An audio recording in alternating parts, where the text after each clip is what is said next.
He felt a physical response each time he scanned her tight, firm bottom. Her breasts were exquisite, but he was a butt man, and he did not resist the urge to reach out and squeeze it. The muscles of her derriere accepted his touch and seemed to beckon for more. "I want you." He pulled her to him while both of his hands remained where they were. "I'd like to do so many things to you right now." She smiled up at him, her honey brown eyes flashing encouragement as he pressed her anatomy into his. They stood below the shower head and let the water fall on them as their hands explored and sought the other.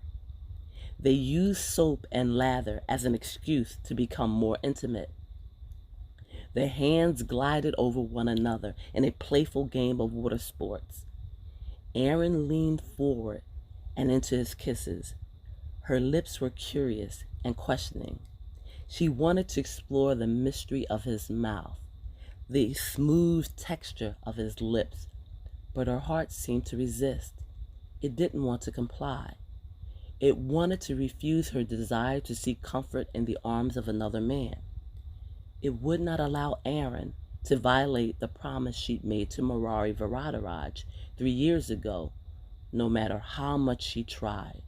And she was trying desperately, but her love for the microvascular surgeon seemed to grow stronger, more powerful with each passing day. What happened to that old adage about time? Her wounds were not healing. They just seemed as fresh this day as the day she'd received them. She groaned against his mouth as she gradually withdrew from the light, gentle caresses. Her lips tingled with excitement. "What's wrong?" questioned Trenton Black as he licked his bottom lip. He still tasted her sweetness on it. I can't." Trenton looked baffled. It took him a moment to collect himself, to control his body. He couldn't find words for several seconds. His mind was a haze of lust and desire. I thought I could," she said, withdrawing back a little more. "I'm sorry. I shouldn't have done this." It's all right," he lied. "We can stop, if that's what you want," he said as he leaned towards her, unable to truly let the kiss go. His body was physically hot.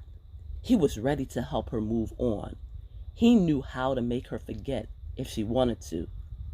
"I can help change how you feel," he said as he captured the soft curve of her mouth with his teeth and drew her forward. "Let's try this again," he murmured in a deep voice. It sounded like a hollowed-out oak tree fashioned into a wooden drum. Its beats and messages were those of an earthy desire. Aaron did not move, but braced herself for his probing, inquisitive mouth. She felt the delight of another kiss, but her heart tugged at her conscience until she sighed against his lips before moving away. "My body wants this, the intimacy, a chance to move on, but I can't.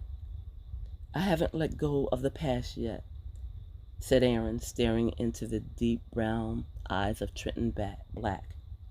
"Are you certain?" She nodded.